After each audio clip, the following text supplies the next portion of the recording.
កូនសូមអាសាច់ជូនមក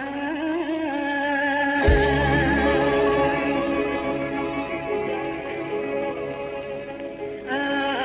សាច់ជូនម្ដាយ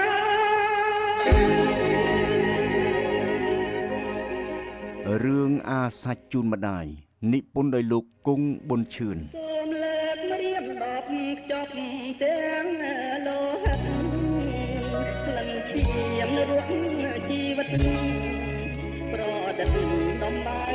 វាសនាដំកៅក្នុងជ្រងរេរោមក្នុងដងបុកផាលុកលៀងឆ្លោះគ្នាកាស្លាប្រហាជូនម៉ែទាំងភាពយន្តខ្មែររឿងអាសាច់ជូនម្ដាយផលិតឡើងដោយផលិតកម្មប្រាសាទមាសភាពយន្តដឹកនាំរឿងដោយលោកសារ៉ាវុធកូនហូតងោប្រាប់ផែនដីលៀហើយអំណាក់រាជសីតែស្រីមិនបងអត់ឈ្មោះគូតលៀងទុំឈាមលុកស្នាមស្នេហ៍កាលរូបលំអាសាច់ជូនឈាមយ៉ាងស្មងចំខ្លួនទឹកដងម្ដាយថ្លៃអមដោយចម្រៀងពីរបទយ៉ាងពីរោះជាប់ចិត្តគឺបទរស់ស្នេហ៍ឧត្តម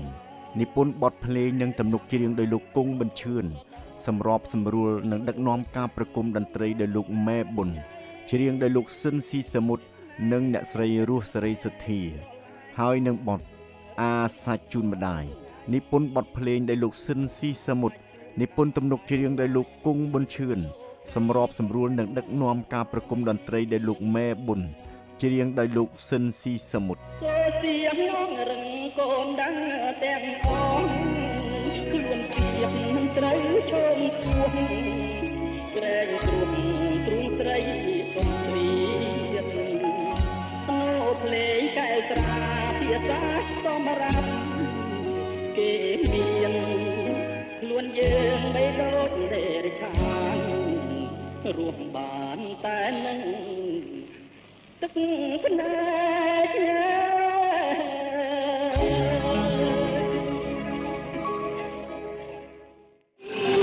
ផលិតកម្មអីសូរភាពយន្តសូមជូនកំពូលរឿង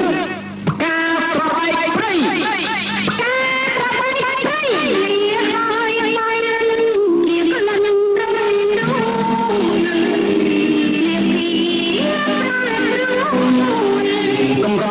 ចេតនាកប់ជ្រៅក្នុងក្រអៅបេះដូងមិនអាចបំភ្លេចបានពីថៃពោះស្វាយផ្កាប្របែកព្រៃក៏ពោះស្វាយជាថ្នាលអនុស្សាវរីយ៍សាព្រោះដោយគ្រាប់គួយអារម្មណ៍អណ្ដែតអណ្ដូងគ្មានព្រំដែននិងជាប្រព័ន្ធក្នុងចិត្តស្នេហាក្នុងសួនបុប្ផាពណ៌ស្វាយព្រះចាំនៅតែមួយក្រឡំចិត្តក្រមុំនឹងតែក្រពុំតាំងផ្ការីអូននឹងក្រងផ្កាប្របែកព្រៃទឹកជូនបងនាំតម្លៃដោយជាយុធនតារាសម្បូរស្នេហ៍ខ្ញុំមិនស្លាប់ទេខ្ញុំមិនស្លាប់ទេជួយបងខ្ញុំអូនសម្លាញ់មិនអាចរស់បានទេបងទៅតែរស់បងទៅតែរស់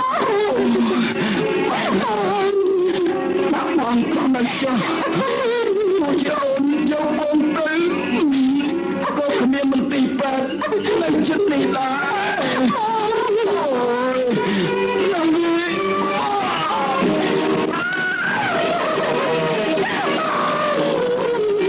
ជួយមកខ្ញុំផងតែសម្រាប់បងប្រុសខ្ញុំអាចជិតទេថោក្មួយបងថាអ្នកណាជាឃាតករទេ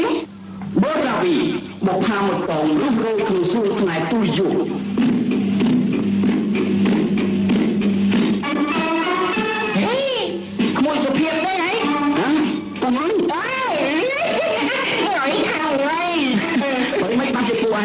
ខ្លួនលក់រ៉ែមកអញ្ចឹងពូអញ្ចឹងខ្លាចខ្លាំងទេតែមិនអារឿងនឹងឡើងវាចង់តែឆាវវាឆោតែឆោវាឆាវអូយតែឆាវវាឆាវណែរ វល់តែឈាវឆាវឯណាឯនេះខ្ញុំសួរថាអូនមិនបាច់ទៅពួកឯងដាច់យ៉ាងអញ្ចឹងតែពួកឯងជួបសាណាមកភ្នំពេញហ៎ហើយចុះឥឡូវសាណាណៃណាអារឿងនឹងហើយគេពូឆេវលោកអីមិននឹកស្មានសោះថាក្មួយសាណាមកឆ្លុះទឹកម៉ាស៊ីនអញ្ចឹងសុភាពឯងគួរដែរអីពូខំជូននាងមកដល់ផ្ទះស្រាប់តែនាងទៅជួបណាកំឡោះពីក្រុងម៉ែអានេះគេហៅថាកំឡោះយេនាងក៏សុទ្ធតែអោបគេខ្វាក់ហ្មងអោបគេអើយមិនទៀតអូយមិនគ្រាន់តែអោបទេសាយតានាងធ្នោអើហឹកអើយម៉ែដូងនាងនោលសូក្តុកព្រួយមីជាសត្វជាតិកម្មអភ័ព្វហើយឆ្លងសមុទ្រទើបឈូសកំណាច់បោះផាត់បាក់ស្លាប់ធ្លាក់ក្នុងមហាសាគរ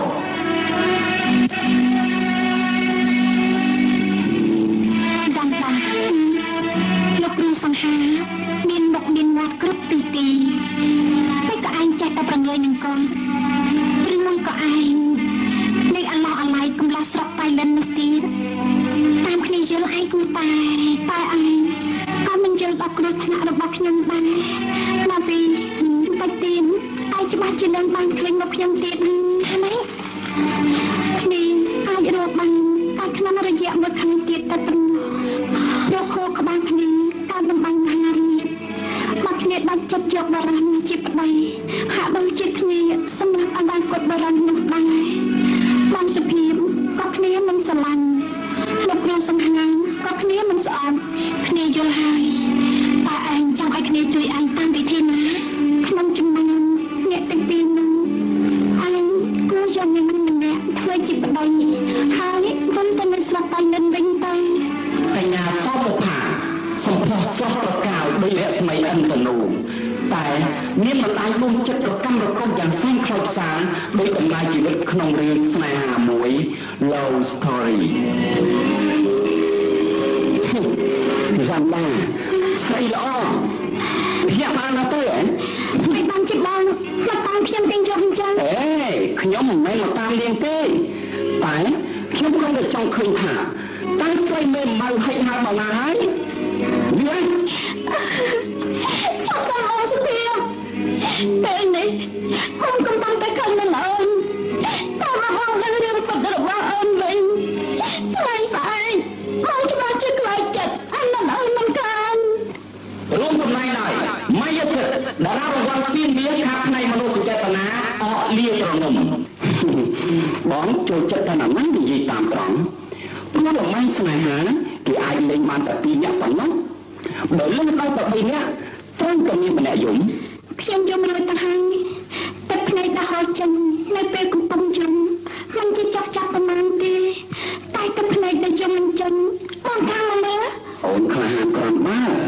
ខ្ញុំយករឿងស្នេហាពីម្នាក់មកសារភាព5ម្នាក់ទៀតឥឡូវក៏មិនទាន់ហ៊ានទៀតដែរព្រោះបងគ្រាន់តែជាគូដណ្ដឹងមិនទាន់ជាម្ចាស់ដួងចិត្តរបស់អូនទេណាតែខ្ញុំខឹងនឹងគាត់ហើយព្រោះគាត់ក្បត់នឹងខ្ញុំអូនមានអីខកខាងនេះបងគ្មានបន្លាញតែក៏មិនហៅបានដែរព្រមនឹងស្រីទៅពីអ្នកនៅក្រោមដំបូលខ្ទមតែមួយខ្ញុំក្នុងឥឡូវអូនចោតគេទៅហើយអូនដូចជាមិនសម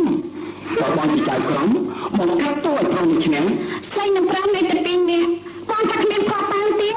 អូនស្អាងលើអីក៏ជួយយើងនៅតែពីអ្នកដែរបាទហើយមិនអូនចាប់ផងទៅកុំភ្លេចថាបងក៏ជាប្រុសដែរណាយើងអាចឈ្នះទេសោះមកហើយខ្ញុំចង់ជួយលោកដែរតែបើខ្ញុំមិនទោសលោកក៏ហួសពេលទៅហើយលោកគ្រូប៉ែនចង់និយាយភាសាថាម៉េចជាង2ខែហើយដែលខួរក្បាលនាងត្រូវជំងឺមហារីករោគរៀនយ៉ាងខ្លាំងចំណែកលាក្បាលនាងប្រេះស្រាំយ៉ាងដំណំមើលទៅគ្មានសង្ឃឹមថានាងរស់ទេលោកគ្រូប៉ែន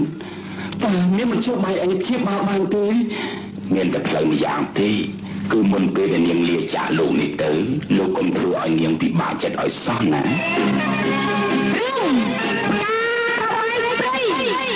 ការប្របីព្រៃបានទទួលការគាំទ្រពីគ្រប់មជ្ឈដ្ឋានអ្នកទេសនាទាំងអស់ដោយការប្របីព្រៃបានទទួលលិខិតជាច្រើនរយឆ្នាំដែលសរសេរសរសើររឿងការប្របីព្រៃគឺទស្សនិកជននៅភ្នំពេញច្បារអំពើអរិយស័ន្ទគៀនស្វាយតាខ្មៅព្រៃភ្នៅនិងជាពិសេសកំពង់ស្ពឺ